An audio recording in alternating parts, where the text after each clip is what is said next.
अस्सलाम वालेकुम my excellence family, I hope you will be fine. बहुत ही दुख और तकलीफ़ के साथ हम ये वीडियो बना रहे हैं, लेकिन हम नहीं बात करेंगे तो कौन करेगा, हम नहीं आवाज़ उठाएंगे तो कौन आवाज़ उठाएगा और कब उठाएगा। आप सब यकीनन वाकिफ़ होंगे, पिछले दिनों जो न्यूज़ चल रही थी, बड़ी अफसोसनाक और तकलीफ़ दे न्यूज़ चल रही थी, उसकी पिक्चर्स भी सोशल मीडिया पर शेयर हुई और इनको देखना भी बहुत मुश्किल था। और फिर उसके बारे में जो डिटेल्स थी, जैसे जैसे हम पढ़ते जा रहे थे वैसे वैसे आंसू रवा हो रहे थे। उसमें बताया जा रहा था कि एक 20 साल की लड़की जिसका नाम सानिया ज़हरा है, उसके हस्बैंड ने उसको बहुत ब्रूटली मर्डर किया है और तकलीफ़ें और अज़ियतें इतनी ज़्यादा दी हैं कि जिनके बारे में बयान करना भी मेरे लिए पॉसिबल नहीं है।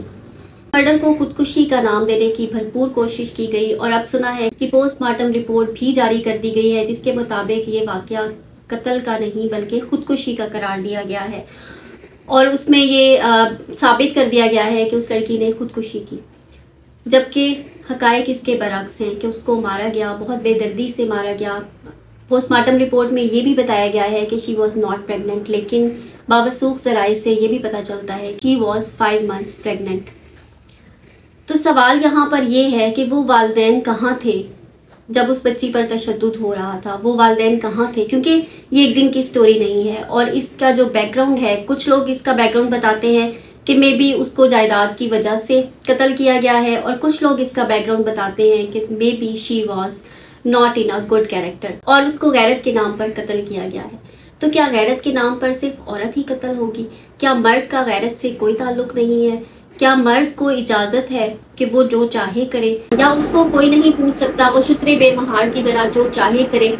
ऐसा हरगिज़ नहीं है। और उनके फादर का अगर हम इंटरव्यू देखते हैं जिसमें वो बता रहे हैं कि वो अपने भाई की शादी पर शरीक नहीं हुई, उसके जनाजे से उसको उठाकर लेकर जाया गया, तो उस वक्त वो क्यों खामोश रहे? ये एक बहुत बड़ा और गहरा सवालिया निशान है जो कि मैं पेरेंट्स के लिए छोड़ रही हूँ कि हम अपनी उन बेटियों को जिन्हें हम इतने नाज़ो नियमतों से पालते हैं, उन्हें हम किसी ऐसे शख्स के हवाले कर दें जो अगर भेड़िया हो। क्या हमारा फ़र्ज़ नहीं कि हम अपनी बेटी की हिफाजत करें? अगर वो आकर शौहर के रवैये और उसके शिकायत करे तो क्या हम उसका साथ ना दें, उसको उनके जुल्म सितम के हवाले कर दें, सिर्फ और सिर्फ मुआशरे के डर से कि लोग क्या कहेंगे? और हम इस बेटी को अब कैसे वापस रखेंगे?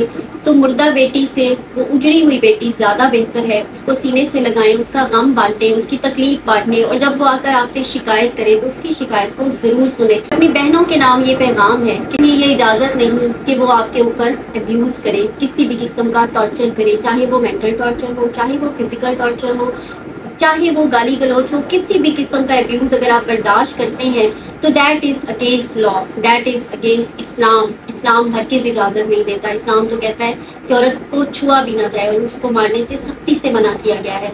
किसी को हरगिज़ इजाज़त ना दे कि वो आपको अब्यूज़ करे, चाहे वो किसी भी तरह का अब्यूज़ क्यों ना हो। याद रखें, पहली गाली, पहला थप्पड़ और पहला एब्यूसिव रवैया ही इस बात की निशानदेही होता है कि आप उस रिलेशनशिप को छोड़ दें। ये बात कहना बहुत आसान है कि उस रिलेशनशिप को छोड़ दें, उससे बाहर आ जाए, लेकिन हम कभी भी बाहर नहीं आ पाते, ना ही हम उस रिलेशनशिप को छोड़ पाते। हमारी बहुत सी बहनें, बहुत सी बेटियां ये टॉर्चर सारी ज़िंदगी सहती हैं, फिर उनकी औलाद सहती है, बच्चे सहते हैं। और उसकी वजह क्या है? उस सब की रीज़न है हमारा मुआशरा, हमारी ये सोसाइटी जो उस लड़की को उस अब्यूसिव हस्बैंड के साथ तो रिस्पेक्ट देती है, लेकिन डाइवोर्स का टैग लगाने के बाद उससे वो रिस्पेक्ट छीन लेती है। लेकिन हमारे मजहब ने उसको वक़ार दिया है और हमारे मजहब ने कहा है कि जो लोग दूसरी शादी भी करें तो सबसे पहले बेवा और ऐसी ख़वातीन को तलाश करें जिनको डाइवोर्स हो चुकी हो किसी वजह से। तो हमारा इस्लाम तो हमें तहफ़्फ़ुज़ देता है, लेकिन मुआशरा तहफ़्फ़ुज़ नहीं देता। डाइवोर्स के साथ टैग एक औरत जब घर से निकलती है तो उसको किस किस्म के एड़ियों का सामना करना पड़ता है, ये मैं और आप तसव्वुर ही नहीं कर सकते। तो खुदारा मुआशरे को सुधरने की ज़रूरत है यहाँ पर, क्योंकि मेल डोमिनेंट सोसाइटी है तो हमें अपने बच्चों को सिखाना होगा कि औरत की रिस्पेक्ट कैसे करनी है। कि अगर पार्क में सड़क पे जाती हुई औरत को आप एक्सरे मशीन लगाकर ऊपर से नीचे तक देखते हैं और उसके बाद कमेंट्स पास करते हैं और उसके बाद आपस में डिस्कशन करते हैं, तो that is the abusive behaviour of the society. और यही अब्यूसिव बिहेवियर औरतों को मजबूर करता है कि वो घर का अब्यूसिव बिहेवियर बर्दाश्त करें और औरत को ये सिखाया जाता है, हमारी घुट्टी में डाल दिया जाता है कि बजाय इसके कि पूरा मुआशरा आपको अब्यूज़ करे, वो एक शख्स अगर कर रहा है तो उसको बर्दाश्त कर लो। تو خدارا اپنی بیٹیوں کو تحفظ دیں، انہیں سکھائیں کہ آپ نے کس طرح سے اپنے رائٹس کے لیے آواز اٹھانی ہے۔ ثانیہ زہرا کے ساتھ ساتھ آپ واقف ہوں گے عائشہ جہاں زیب سے۔ چلیں ثانیہ زہرا تو ایک گھریلو لڑکی تھی، گھر بیٹھی ہوئی لڑکی تھی، معصوم تھی، انوسینٹ تھی، لیکن بات کرتے ہیں عائشہ جہاں زیب کی، جو کہ ایک کانفیڈنٹ ورکنگ ویمن ہے، جو کہ سوشل میڈیا کو فیس کرتی ہے، جو کہ لوگوں کے انٹرویوز کرتی ہے، جو اتنی بولڈ اور اتنی اسٹرانگ ہے کہ وہ 4 لوگوں میں بیٹھ کر اپنا پوائنٹ آف ویو بیان کرتی ہے۔ اس خاتون نے اپنی تشدد زدہ تصویر شیئر کی جس میں اس کے پورے چہرے پہ تشدد تھا اس کے ہسبینڈ کی طرف سے۔ تو ہمارا معاشرہ کہاں کھڑا ہے؟ بھیڑیوں کا یہ معاشرہ عورت کو کب تک نوچے گا؟ ہوا کی بیٹی کو کب تک غیرت کے نام پر قتل کیا جائے گا؟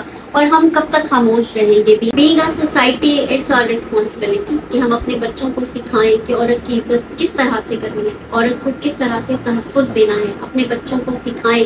سارا فوکس اپنی بیٹی کی تربیت پہ ہے کہ تم نے گھر بسانا ہے، اس گھر سے تمہارا جنازہ ہی آئے، لیکن پلیز اس کو یہ سکھائیں کہ اگر وہ انسان کا بچہ ہو تو اس کے ساتھ رہنا، لیکن اگر وہ بھیڑیا نکلے تو وہاں سے باہر آ جانا، ہم تمہارے لیے منتظر ہوں گے۔ اس کو ہرگز نہ سکھائیں کہ وہاں سے مر کے آنا، کیونکہ ہمیں یہ فکر ہوتی ہے کہ لوگ کیا کہیں گے، لیکن لوگ آخر میں کیا کہتے ہیں، انا للہ و انا الیہ راجعون۔ ثانیہ زہرا کی پنکھے سے لٹکتی ہوئی خاموش لاش ہم سے یہ سوال کرتی ہے، میں کس کے ہاتھ پہ اپنا لہو تلاش کروں؟